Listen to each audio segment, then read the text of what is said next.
Good morning and welcome to the Holy Grail Podcast. My name is David and of course this is Art over here. And today we're going to mix it up a little bit with our guest in that. It's the guy that's usually behind taking care of all the editing to the lovely podcast and everything. He's got an amazing item that he has been teasing us with for the last few weeks, and he finally acquired it. And we know him as Jeremy and everything. He works for Zeem. He's going to show us and be a part of the podcast today and show us what he's brought in. Yeah, the man behind the curtain. This is where the applause happens.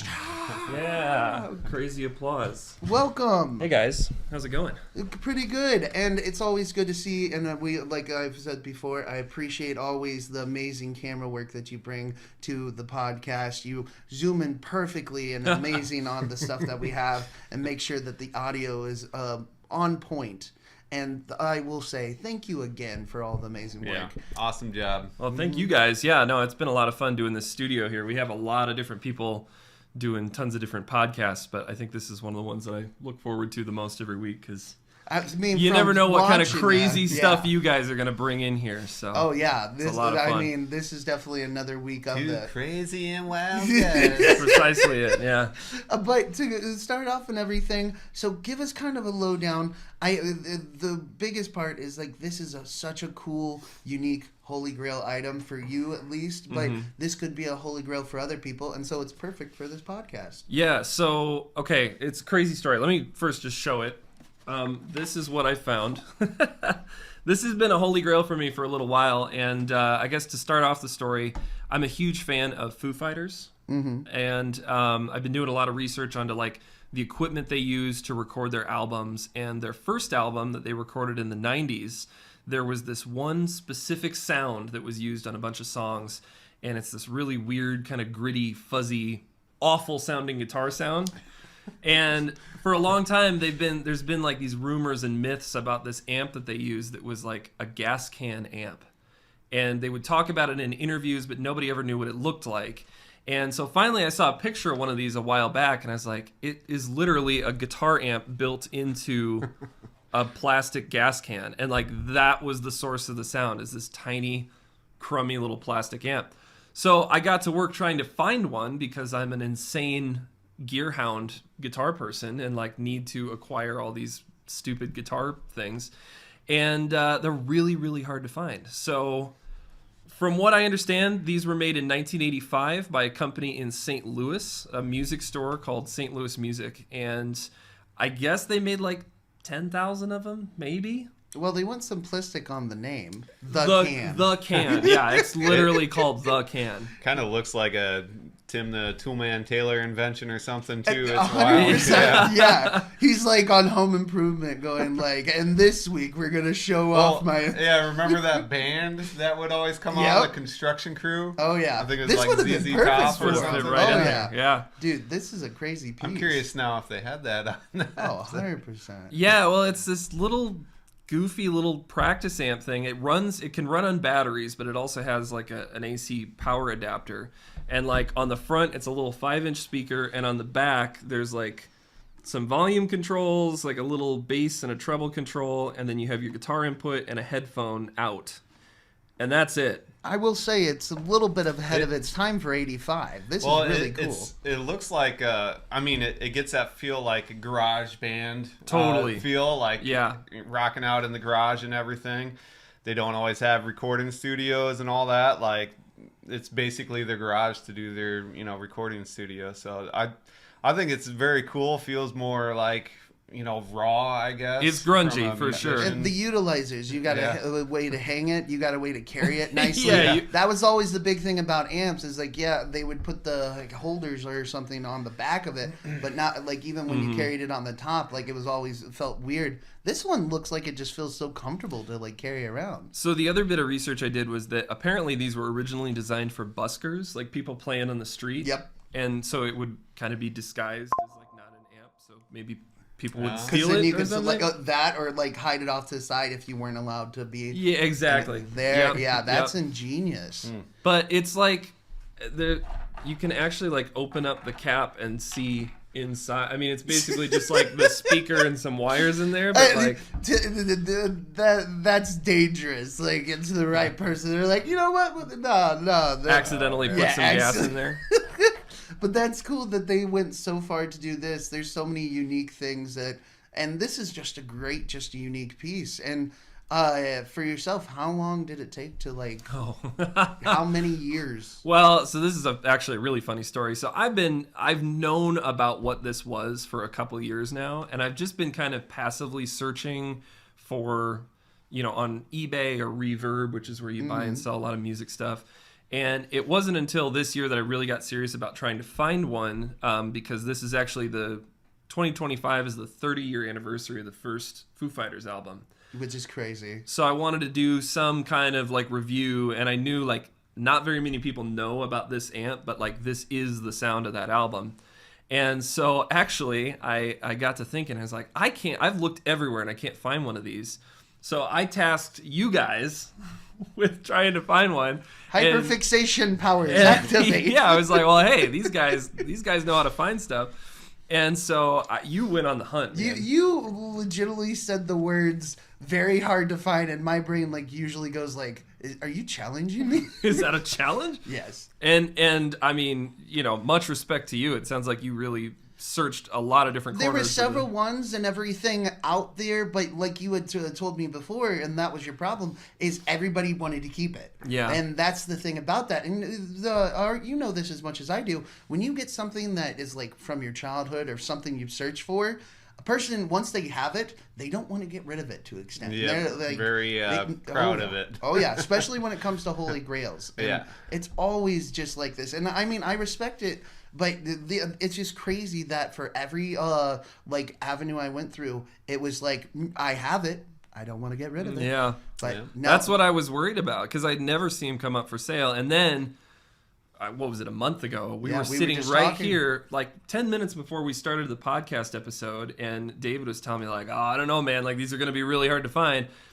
Just on a whim, I pulled up my Facebook Marketplace, and a guy in Champaign, Illinois was selling this. I was like, you gotta be kidding me, man. I looked all over the United States throughout the marketplace realm, and then this guy just pops up. He got the gumption, you know what, I'm just going to post this today. Because there was no way that this just popped up out of the atmosphere. But manifestation at its finest. Very serendipitous. So I reached out to the guy. Unfortunately, he was in Illinois, so he was it was a 4-hour drive. Would you have drove it? I would have, but I reached out to him first, and I was like, hey, I need this. I need you to sell me this. And he was cool, but I was like, I live in Iowa.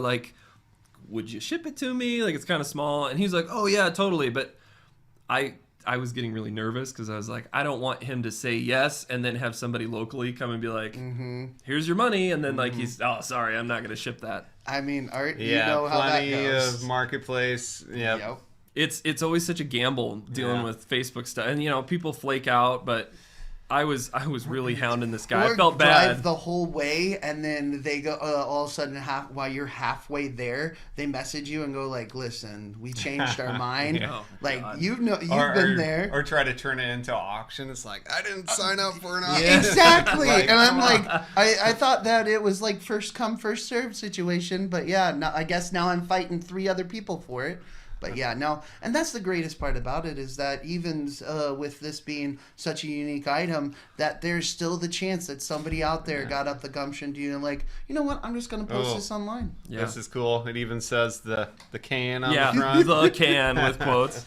But no, this is such a great piece and everything else, and I'd love to hear what it actually sounds like. Foo Fighters. I brought a guitar. Now I have to warn you guys, part of this is, I mean, by guitar tone standards, it's a really terrible sounding amp. But that was kind of the point. It's very grungy and There's so many holy grails that I found for people that were just so corny. Do you remember the finger puppets, the ones that you put on your fingers and everything?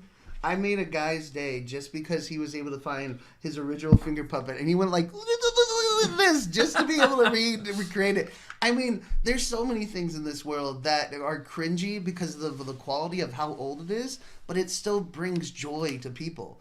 And this brings joy to you. And dude, this is, to me, in the music realm, is sick as hell. Well, that's kind of the thing is like I know not a lot of people really know what this is, and I'm hoping to raise awareness. Mm-hmm. And my ultimate goal would be to I'm planning on doing like a long form YouTube video all about this, kind of like That'd be awesome. the history of the album recording. It'll put more information out there and everything. Well, and if I do my job right, it's going to skyrocket the value of these too. And then I'll be rich. Play the long game. So here's the other weird thing about this. Normally guitar amps have a power button switch. Yes. This just turns on as soon as you plug in the guitar, which is Wow. crazy to me. That is a fire hazard all on its own. Well, I don't want to put this too close to the mic because it's pretty loud, but all right. Oh, My chord was even that little twang. Look at that. It gets pretty loud. Oh, There it dude. is. Oh. I mean, that's not even. I don't even have my guitar all the way up. You hear that kind of Oh fuzzy? yeah. It has that vibration from the plastic and everything that reverbs back, Yeah. and it's just so freaking cool. Yeah. Which normally, I mean, if you're looking for a good guitar sound, you don't want a Well, for fizzy, regular rattly. amplifiers and that, they make it so it's soundproof with the cardboard or Yep. with the wood and everything that's around it. With this being plastic, it's just going to vibrate off of it and then revert back.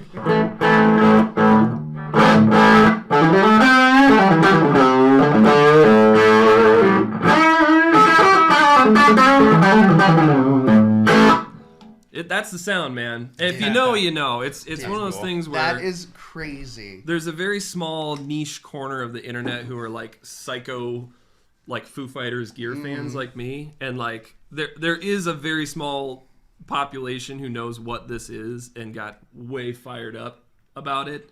But I'm hoping more people know like the. But the concept is so great. Yeah. It's amazing. But what are you gonna hunt for now, Foo Fighters related? After getting this item. I don't know, man. This is kind of the holy grail. Like I'm a big fan of the guitars and stuff, but as far as like, there are some bands like the Beatles where like there was a lot of weird little quirky instruments that they used, and by now like if the Beatles even touched it, like the price skyrockets. Like if there's a harmonica that John Lennon used, it's worth 8 times more than it should be. Well, hold on. So they for the Beatles, they got together and everything. There is a guy that I know that had one of the harmonicas. John Lennon legitimately touched for 5 minutes. Oh, yeah. Just 5 minutes, and it went for what, 30 grand or like that. I don't which doubt is it. crazy. Yeah. And like these, like I get it, but at the same time, it is the Beatles. I mean, the minute they touch something, it's like gold. Yeah. There's not too much of that kind of stuff with Foo Fighters, just because I think like maybe more so with Nirvana, because that was kind of more the cultural impact thing. But now that Foo Fighters have been around for like 30 years, like some of this, there is some lore that is being developed. Well, isn't there the lore of David Grohl went to across the pond, went on vacation after Nirvana and everything, and Kurt Cobain dying, and he was going down a road and they got stopped, and across the way there was a guy and he took a picture of the guy and he was wearing a Kurt Cobain shirt. Oh yeah. Then he comes back and actually starts up Foo Fighters and Yeah. everything. Yeah. That's Those cool. lures are just so freaking cool. Yeah, it's crazy. And actually, I've got one other little nugget of info. I have an interview set up with the guy who actually recorded, the producer who recorded the first Foo Fighters album. I'm going to do an interview with him. And he's actually the guy who owns this amp and let Dave Grohl use in the recording. Is that going to be on Zeme or what's that going to? I think that'll be probably on my own social media stuff. Nice. It'll probably be on my YouTube channel and everything. But he agreed to do a Zoom interview, and I am just going to absolutely pester him with nerdy. What's your YouTube? So able to plug all of my that? social media stuff is under Jeej, which is kind of my alter ego, if you will, Jeej. And I've been doing a lot of like YouTube stuff, but it's mostly like guitar and music focused. So this is kind of I'm just dipping my toes into the Once again, it's a great thing to The Holy freaking- Grail. and to